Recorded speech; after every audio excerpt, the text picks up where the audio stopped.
Welcome in. It is the local and community issues and answers right here with Jonathan Lawson, and we're so thankful to have in our studios today First Priority and Mr. Tim Bargo. Welcome in, sir. Thank you, Jonathan. Now tell me and the viewing audience right now, what is First Priority? First Priority is an organization that administers and oversees Christian ministries on the public school campus. Very good. So just any certain school or all the schools? Well, we are in middle, high school, and intermediate schools. We are allowed by the Equal Access Act to be in the 6th grade and up. We have 8 high schools, 8 middle schools, and 14 intermediate schools, which basically includes 6th grade and up. And that's a reachable student count of 12,000 students in the Tri-County area.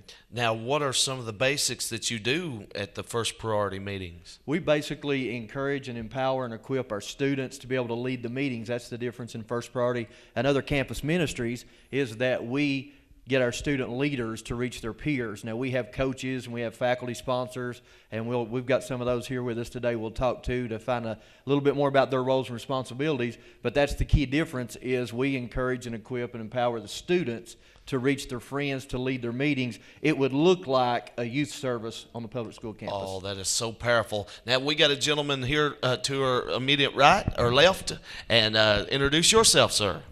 My name's David Halcomb. I'm a teacher at Whitley County High School, actually a library media specialist and technology coordinator. Okay, and how long have you been involved with this program? I've been with First Priority for 5 years. 5 years, and throughout the 5 years, I'm very sure you've seen a lot of positive impacts on students' lives. Yes, I have. It's just a really good program that we have on campus, and it just really changes the culture of our school climate in a very positive manner. So what can we do as the public to get behind First Priority? Just support the kids, parents that's in the communities. If they just support their kids with it, I think that's the biggest way, and continue to pray for our ministry that the hallways of our schools that First Priority are in are being touched by Jesus Christ. Praise God. Now let me address this question to Mr. Tim. What are ways that students can get involved in First Priority? Well, they need to first find out when their school meets and get involved and attend a couple of the meetings. And then after that, after they've been in the meetings for a little while, if, of course, they're involved in church, we really check on that a lot, then they will be invited to be a student leader. And that kind of differs at each school. And the student leaders normally meet outside of the meeting time, and they plan what they're going to do for the meetings. So a student meeting at, say, South Laurel High School may be a Tuesday after school, 1 day a month. They practice skits, songs, what they're going to be doing for the First Priority meetings that come up. Well, this is so great, and it's so Christian-based, and, you're teaching these kids at a young age, the difference between right and wrong, and cutting down a lot of violence doing this, because as well as I do, there's a lot of violence in our schools nowadays, and we can put an end to this. We can, and we believe 100% that students have the power to reach their peers more than adults do. And so we try to encourage these students, if they get in First Priority in 6th grade, then they're through middle school, then they go into high school. They know how it works. I mean, they know it better than Dave and I and some of the teachers. We've been here 5 years, and Dave's been in from the inception. He and I worked with a pilot program before that for several years when I youth pastored. But these kids, they know how to reach their friends. They know the language.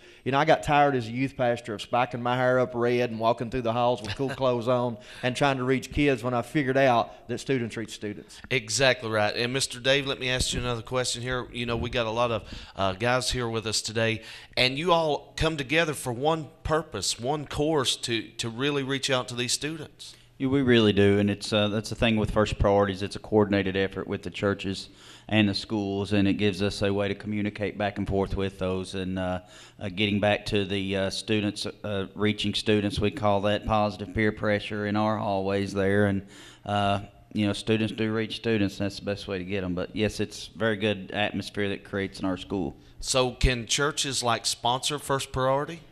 Yes, churches can get involved in First Priority in a number of ways, whether it be by bringing people in to speak to our kids, or in a financial way as well, and definitely in prayer. Churches can get plugged in with our First Priority clubs in the schools.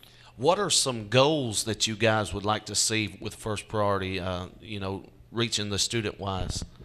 Well, basically what we would like to do is make sure that we're reaching this generation, and not only that, but we are teaching students to be leaders. If there's a lack of something in this area, Jonathan, it's leadership training. Right. And it's for adults. Most church leaders haven't had any formal training. Now, we don't have formal training, but each year we do student leadership training. This past year we had 2,000 people that came to the arena, and we trained about 800 students before that event began, and we've been doing that for 4 years. We have a targeted effort and a curriculum that we're using, and so what we're finding out is students need to know how to call and ask a pastor to speak. They're intimidated by doing that, so we actually have even a format, almost like a sheet that they could read from the early ages.